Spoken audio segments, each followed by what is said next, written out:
games, and the Nets are 14 and 12. So if of the people, Joel Embiid, Yoke, Kevin Durant, Kawhi, I would say as we sit here right now, 25 games into the regular season, LeBron James is the MVP of the NBA. And I am sorry, but I cannot see that. I did tell you a year ago, once the pandemic hit and this regular season seemed to be stopped at that point, I thought LeBron had earned the right to be the MVP. And so as we went into the sort of abbreviated finish of the bubble, I gave in and said, I would have voted him MVP. I do not have an MVP vote, and Giannis won it again. Right. It's strictly regular season. It has nothing to do, obviously, with the postseason. Correct. Okay, so here are my issues so far with LeBron James. I'm going to say it again because this is it's still a fairly short body of work, but included in that body of work was that 7-game stretch that I brought up here on the show. It started with the January 7th home loss to the Spurs, and it ended with a January 18th home loss to Golden State. That's 7 straight fourth quarters or overtime and/or overtimes in which he shot 5 of 24. That's 21%. He shot 2 of 12 from 3, that's 17%, and 10 of 15 from the free throw line, that's 67%. And over those 7 fourth quarters plus an overtime, he was a minus 14. Well, that's not MVP caliber stats. Then Cleveland happened, and obviously the right-hand man of the owner, Dan Gilbert, was sitting in the front row with very few people in the house, and he overclapped for a LeBron missed jumper at the end of the third quarter, and LeBron took it very personally, and he got mad.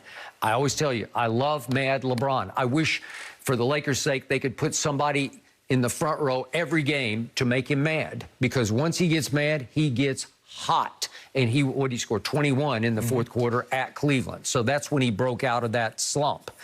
Okay. So now, what else do we see? We got free throw shooting. Again, it's like his fatal flaw. I don't get it, but he hasn't corrected it. So he's now shooting. Shaq won an MVP not shooting very good free throws. But Shaq was 7 feet, what is he, 7'1"? But the basket's not further away for a 6'9" guy than it is a 7'1" guy. But if you're a 6'9" guy who plays point guard or 2 guard, but mostly point guard, you got to do better than 71.5% of your free throws, and that's actually pretty good for him, but it's not pretty good for basketball because he ranks 95th of 112 qualified free throw shooters in the league. Right now, he ranks 95th.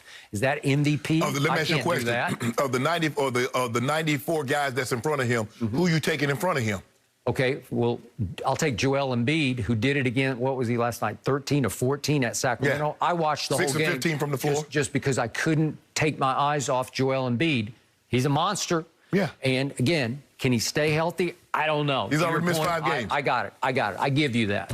But when he plays, he is playing like he's on another planet. And I love what Daryl Morey said, his new GM in Philadelphia. He said, Joel is in the rare group of players in NBA history where most of the time when you watch him, you're wondering if there's a higher level of basketball league he can be promoted to. Stop it. As he has an unfair advantage in this league. No, he doesn't. Skip. Look, Joel Embiid is playing great, but stop. Hey. So let me ask you a question.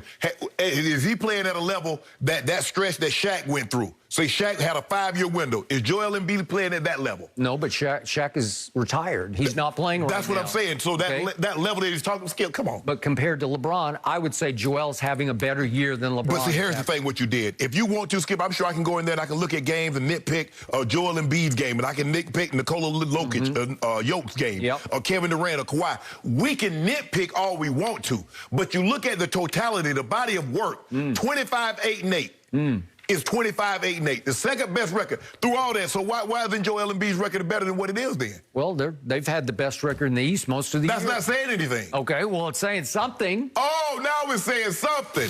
When LeBron had the best record in the East, it was saying nothing. It was the least in conference. Now Joel Embiid is there. It's the monsters of the Midway. What is he up now? He's 86% from the free throw line? Skip. All I'm saying. He's 7 feet tall and he's 86%. All I'm saying is that when LeBron was in the East never had it. Kevin Durant's in the East now. Joel Embiid, and everybody's talking about the East, but when LeBron was there, it was the least in conference. I'm just trying to figure out what happened. When did it become so strong? Well, DeMar DeRozan went to the Spurs, right? And it used to be he got to play DeMar DeRozan. He got to play Paul George when he was the alpha in Indy. And he's now the co-star, the second star. He's still busting heads. Clippers. Okay. He's still busting heads in the West. Yeah. That's what we do, Skip. He couldn't bust the Heat's head. We did it. Right. Yeah, we did. We did it. We did the number on the Heat. That's all we did to the Heat in the bubble. Yeah. And they hadn't recovered yet. They were the 5th seed. They haven't recovered yet. And they lost their 2 best players in the playoffs in Game 1.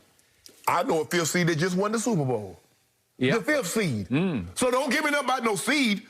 My guy says seed, mustard seed, pumpkin seed, it doesn't matter. Okay. Get him in the playoffs, it's a title. So Patrick Mahomes got to play the 5th seed, and he lost. That doesn't speak well of Patrick Mahomes. Skip, you know seed, that's just seeding. It doesn't matter. So I'm just trying to figure out, if Brady's there, if this was a historically so great, why the hell wasn't there a 5th seed? Why would you the 1 seed? Why would you 14-2? Why would you 15-1? He took over a brand new team in the middle of a pandemic. You see what you did? Well, he did with no preseason games. Okay. That's why it took a while to figure it out. So let me ask you a question. How long did Joel Embiid play in the bubble last year? How long did Kevin Durant play in the bubble? Oh, my bad, he didn't play at all in the bubble. How long did Kawhi stay in the bubble? My guy finished all the way through, played in June, and then 71 days later, he back at it again. By the way, I'm glad you brought up Kevin Durant. Without COVID interfering, he'd be right in the thick of this. Yeah, Skip, we're just saying 25 games in. When it's all said and done, this thing might flip several more times. But as we speak right now, it's hard to say somebody deserves it more than LeBron James based on his body of work. I'm picking nits, but they're gigantic nits that I'm picking right now because... What's Joel Embiid shooting from the 3? Well, guess what? Back to LeBron James before we get there. Guess who is number 2 in turnovers in the NBA? The runaway MVP candidate, LeBron James. So that's never happened. Okay. Well, he's number 2 in turnovers to guess who? Luka. Guess what? If I'm not mistaken, I feel very comfortable in saying that James Harden and Russ won MVPs leading the league in turnovers. I feel very comfortable in saying that. Now, I could be wrong, but I feel very comfortable in saying it. Okay. You could be wrong. I'm not sure about that. Okay. We could check on that. We're going to check. But they won MVPs averaging triple-doubles and leading the league in scoring. And going where? So which one had the number 1 seed? Which one had the number 2 seed? Was any of those guys? I thought that doesn't matter. That doesn't matter. Well, so that's what they said it mattered with Giannis. That's why they gave it to him. Remember? Yeah, but James is leading the league in scoring in winning MVP and leading the league in assists. And what did he get in? Well, nowhere, but that's not what the award is voted on. Okay, then, so it's not voted on free throw percentage. It's not voted on fourth quarters. It's voted on totality. You take all of that. Even though Skip, we're going to talk about 7 games. He made it seem like it was 70 games. That's what, almost a third of the year. How many of those games did they lose? You said it was 7 games. It began with a home loss to the Spurs and ended with a home loss to Golden State, and they have not been very good at home. What are they up to now, like 6-4? What are they? Consider they only lost 6 games. They've only lost 2 on the road, so they only lost 4 games. Okay. So that looked pretty good to me. How many have the Nets lost at home? Well, this is about LeBron James. Well, you mentioned KD. I know, but you can't change the subject because we're talking about LeBron has been voted by media. 25, 8, and 8. Yeah. And by the way, speaking of Kevin Durant, remember when he called many of the media members who cover LeBron, remember what he called them? Yeah. Fanboys. Yeah, the same ones that voted for him. So when they voted for him for the MVP, what were they? I guess they grudgingly voted. They grudgingly. You see what you do? You see? You bite the hand that feeds you. Yeah. He never said anything about the media didn't know bleep when they voted him for the MVP. Now, all of a sudden, they fanboys. They don't know bleep. Wow. They sure forgot a lot of basketball because they voted his buddy MVP in 2014. They knew everything. Okay. So the 25-game MVP, LeBron James, also in his last 2 home games, has missed the final shot of regulation in both of them. Did he win? Yep. I know Kevin Durant missed the final shot. You remember Kevin Durant clanked it.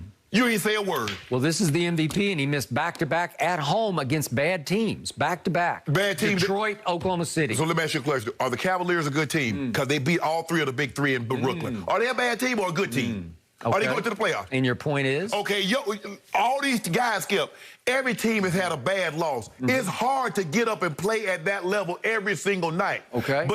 But that guy does it better than any of the guys that we mentioned. Well, he's coming off a game in which he shot 2 of 10 from 3 against Oklahoma City. Maybe he'll right that wrong tonight. I don't know. Are you right it wrong with a triple dub? Are you right it wrong with a triple dub? Yep. They were down by 11 points in the fourth quarter. And what did he do? Skip the last 3 minutes. Score 7. Get it tied up. Get it to overtime. And then what did he do, Skip? What did he do? Yeah, that's what he did. He made him have to say, had him say, masterpiece. That 9-9. Overtime, could have avoided 2 overtimes against Detroit and 1 against Oklahoma.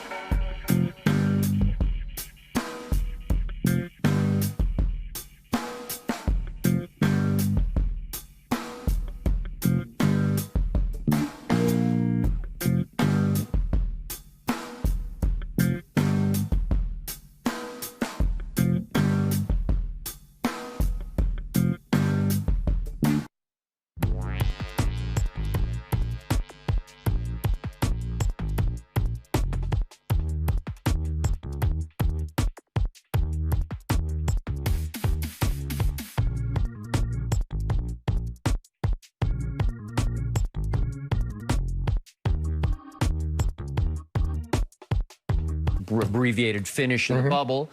I gave in and said I would have voted him MVP. I do not have an MVP vote, and Giannis won it again. Right. It's strictly regular season. It has nothing to do, obviously, with the postseason. Correct.